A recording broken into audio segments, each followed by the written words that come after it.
Hello friends. NCERT के इस session में आपका स्वागत है। मानव प्रकृति की एक सुकुशल देन है जिसमें मनुष्य अपने कामों से सफलता की ओर अग्रसर हो रहा है। इसीलिए क्लास 8 की एनसीईआरटी का लास्ट चैप्टर मानव संसाधन डिस्कस करेंगे। आइए देखते हैं इस चैप्टर को। लोग ही एक राष्ट्र के सबसे बड़े संसाधन होते हैं। प्रकृति की देन केवल उस समय महत्वपूर्ण होती है जब वह लोगों के लिए उपयोगी होती है। लोग अपनी आवश्यकताओं और योग्यताओं से उसे संसाधन में परिवर्तित कर देते हैं। इस प्रकार मानव संसाधन ही अंतिम संसाधन है। स्वस्थ, शिक्षित और अभिप्रेरित लोग अपनी आवश्यकताओं के अनुरूप संसाधनों का विकास करते हैं। अन्य संसाधनों की भांति मानव संसाधन विश्व में समान रूप से वितरित नहीं है। अपने शैक्षिक, आयु और लिंग के में एक दूसरे से भिन्न है और उनकी संख्या और लक्षण भी बदलते रहते हैं। क्या आप जानते हैं भारत सरकार के अधीन एक मानव संसाधन मंत्रालय है जिसका नाम अब शिक्षा मंत्रालय भी कर दिया गया है।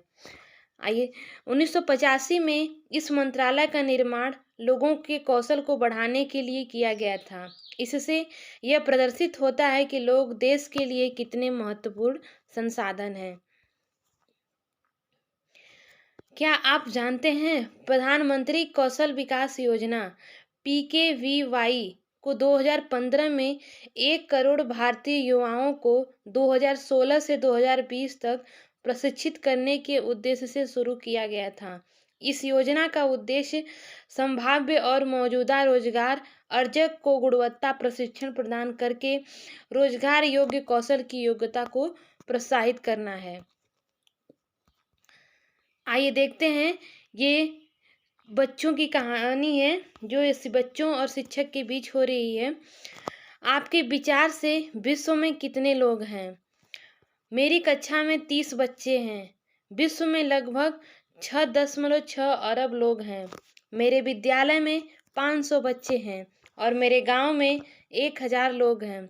1 अरब में कितने शून्य होते हैं? इस संख्या को आप कैसे लिखेंगे? आइए देखते हैं नेक्स्ट, जनसंख्या का वितरण। भूपृष्ठ पर जिस प्रकार लोग फैले हैं उसे जनसंख्या वितरण का प्रतिरूप कहते हैं। विश्व की जनसंख्या का 90% से अधिक भाग भूपृष्ठ के लगभग 30% भाग पर निवास करता है। विश्व में जनसंख्या का वितरण अत्यंत असमान है। कुछ क्षेत्र बहुत घने बसे हैं और कुछ विरल बसे क्षेत्र हैं। दक्षिण और दक्षिण पूर्वी एशिया, यूरोप और उत्तर पूर्वी उत्तर अमेरिका घने बसे क्षेत्र हैं। उच्च अक्षांशीय क्षेत्रों, उष्णकटिबंधीय मरुस्थलों, उच्च पर्वतों और विषुवतीय वनों के क्षेत्रों में बहुत कम लोग रहते हैं। विषुवत वृत्त की दक्षिण की अपेक्षा विषुवत वृत्त के उत्तर में बहुत अधिक लोग निवास करते हैं। विश्व की कुल जनसंख्या के लगभग 3/4 लोग 2 महाद्वीपों एशिया और अफ्रीका में रहते हैं।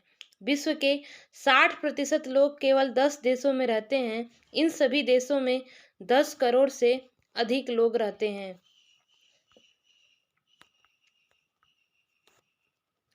जो ये पीला है ये एशिया में रहने वालों को दर्शाता है। जो ये नारंगी है ये यूरोप में रहते हैं और जो ये बैगनी है ये अफ्रीका में रहते हैं और मध्य एवं दक्षिणी अमेरिका में आसमानी रंग के रहते हैं और रेड का उत्तर अमेरिका में रहते हैं और ग्रीन का ओशनिया, ऑस्ट्रेलिया, न्यूजीलैंड और प्रशांत द्वीप समूहों में रहते हैं। आइए देखें विश्व की जनसंख्या मिलियन में। चीन सबसे पहले नंबर पे, दूसरे नंबर पे भारत, तीसरे पे USA और चौथे पे इंडोनेशिया, पांचवें पे ब्राज़ील, छठे पे पाकिस्तान, सातवें पे बांग्लादेश, आठवें पे नाइजीरिया, नौवें पे रूस और 10वें पे जापान। जो यहाँ की आबादी घनी आबादी वाले देश हैं। विश्व के रूपरेखा मानचित्र पर इन देशों को बनाएं। आइए जानें जनसंख्या घनत्व। जनसंख्या घनत्व पृथ्वी पृष्ठ के इकाई क्षेत्र में रहने वाले लोगों की संख्या को जनसंख्या का घनत्व कहते हैं। सामान्य रूप से यह प्रति वर्ग किलोमीटर में व्यक्त किया जाता है। संपूर्ण विश्व का औसत जनसंख्या घनत्व 51 व्यक्ति प्रति वर्ग किलोमीटर है। सबसे अधिक जनसंख्या घनत्व दक्षिण मध्य एशिया में है। इसके पश्चात क्रमशः पूर्वी एशिया एवं दक्षिण पूर्वी एशिया है। जनसंख्या घनत्व का मतलब होता है 1 किलोमीटर में कितने लोग रह रहे हैं। क्या आप जानते हैं भारत की जनसंख्या का औसत घनत्व 382 व्यक्ति प्रति वर्ग किलोमीटर है। जनसंख्या वितरण को प्रभावित करने वाले कारक, पहला है भौगोलिक कारक। भौगोलिक कारक में पहला है स्थलाकृति। लोग सदैव पर्वतों और पठारों की तुलना में मैदानी भागों में ही रहना पसंद करते हैं, क्योंकि ये क्षेत्र खेती, विनिर्माण और सेवा क्रियाओं के लिए उपयुक्त होते हैं। गंगा के मैदान विश्व के सबसे अधिक घने बसे क्षेत्र हैं, जबकि एंडीज, आल्प्स और हिमालय जैसे पर्वत विरल बसे हुए हैं। दूसरा है जलवायु। लोग सामान्य रूप से चरम जलवायु, जो अत्यधिक गर्म अथवा अत्यधिक ठंडी, जैसे सहारा मरुस्थल, रूस के ध्रुवीय प्रदेश, कनाडा और अंटार्कटिक में रहने से बचते हैं। तीसरा है मृदा। उपजाऊ मृदा कृषि के लिए उपयुक्त भूमि प्रदान करती है। भारत में गंगा और ब्रह्मपुत्र, चीन में हावांगी, चांगजियांग तथा मिस्र में नील नदी के उपजाऊ मैदान घने बसे हुए क्षेत्र हैं। चौथा है जल। लोग उन क्षेत्रों में रहने की प्राथमिकता देते हैं जहां अलवणीय जल आसानी से उपलब्ध होता है। विश्व की नदी घाटियां घने बसे क्षेत्र हैं, जबकि मरुस्थल विरल जनसंख्या वाले क्षेत्र हैं। पांचवा है खनिज। खनिज निक्षेपों वाले क्षेत्र अधिक बसे हुए हैं। दक्षिणी अफ्रीका की हीरे की खान और मध्य पूर्व में तेल की खोज ने इन क्षेत्रों में लोगों को रहने के लिए प्रेरित किया है। आइए देखें अब मानव संसाधन को सामाजिक, सांस्कृतिक और आर्थिक कारक में। आर्थिक कारक, औद्योगिक क्षेत्र रोजगार के अवसर प्रदान करते हैं। लोग बड़ी संख्या में इन क्षेत्रों की ओर आकर्षित होते हैं। जापान में ओसाका और भारत में दुबई दो घने बसे क्षेत्र हैं। दूसरा है सांस्कृतिक कारक। धर्म और सांस्कृतिक महत्ता वाले स्थान लोगों को आकर्षित करते हैं। वाराणसी, यरूशलेम और वेटिकन सिटी इसके कुछ उदाहरण हैं। और तीसरा है सामाजिक कारक। अच्छे आवास, शिक्षा और स्वास्थ्य सुविधाओं के क्षेत्र अत्यधिक घने बसे हैं। उदाहरण के लिए पुणे। नेक्स्ट देखते हैं जनसंख्या परिवर्तन।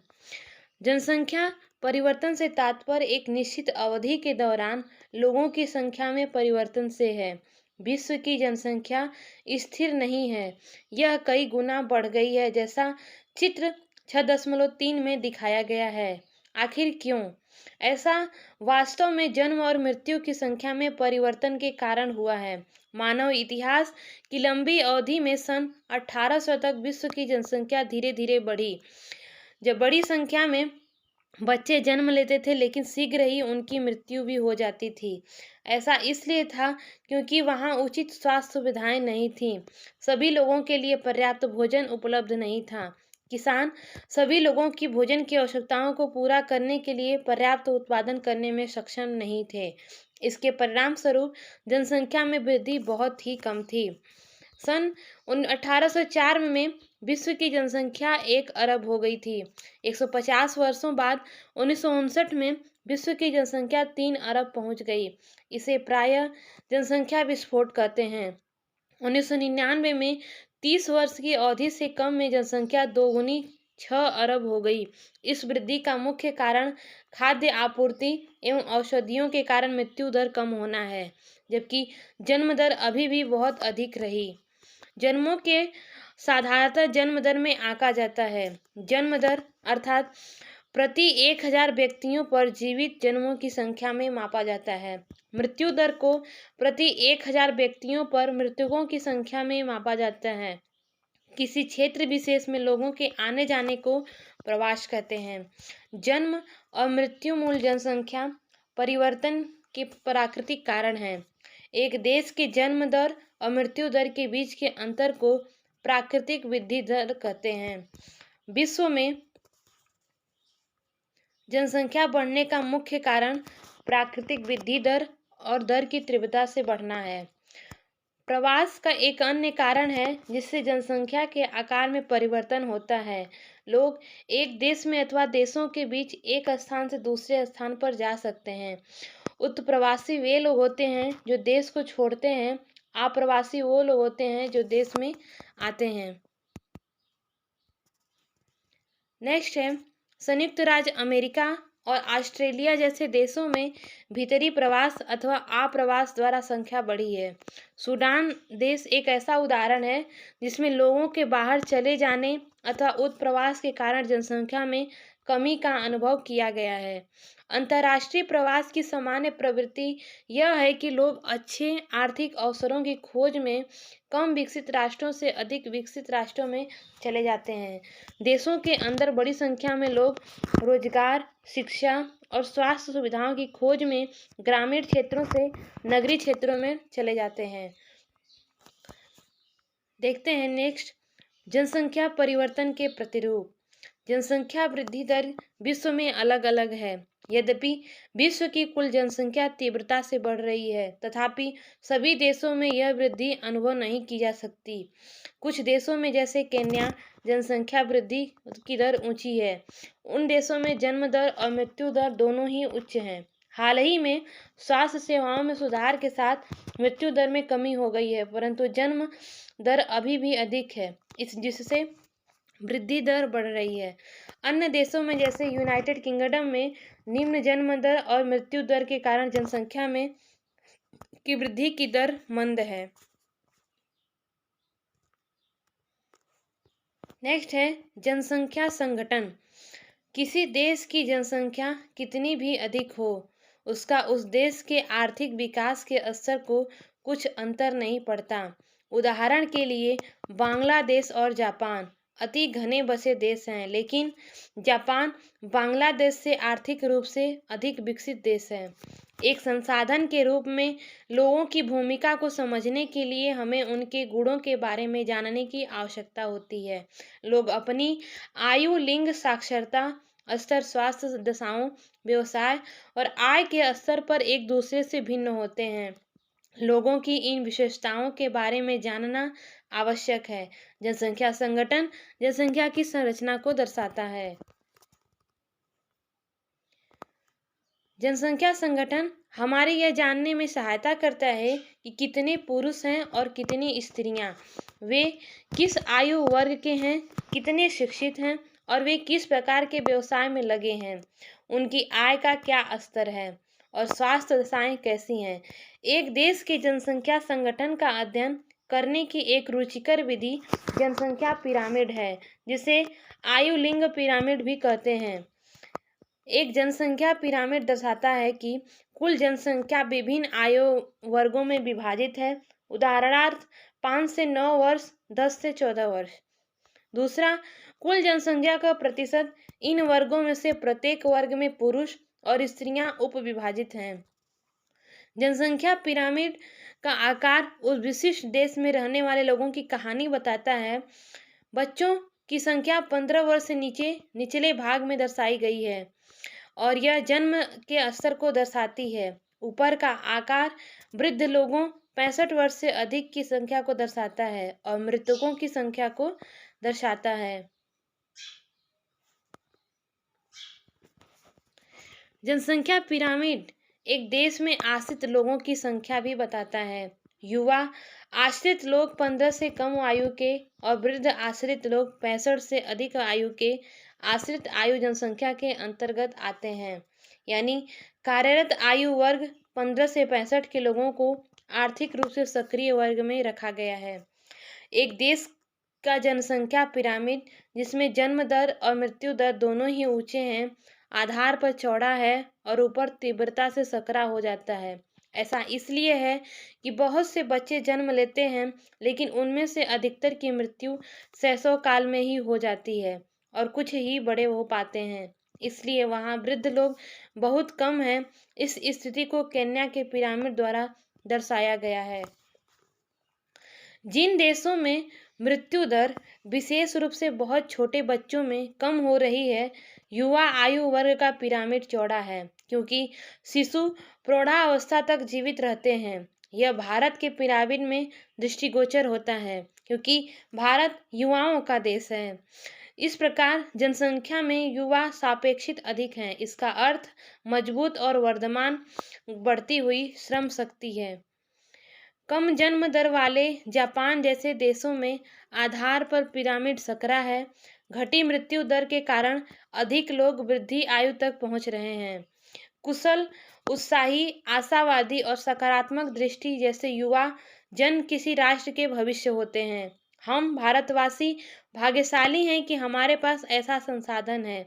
उन्हें योग्य एवं उत्पादक बनाने के लिए, कुशल बनाने और अवसर प्रदान करने के लिए अवश्य ही शिक्षित किया जाना आवश्यक है। आई होप आपको ये वीडियो पसंद आएगा, तो चैनल को लाइक कर दें, सब्सक्राइब कर दें और शेयर भी कर दें। Thank you.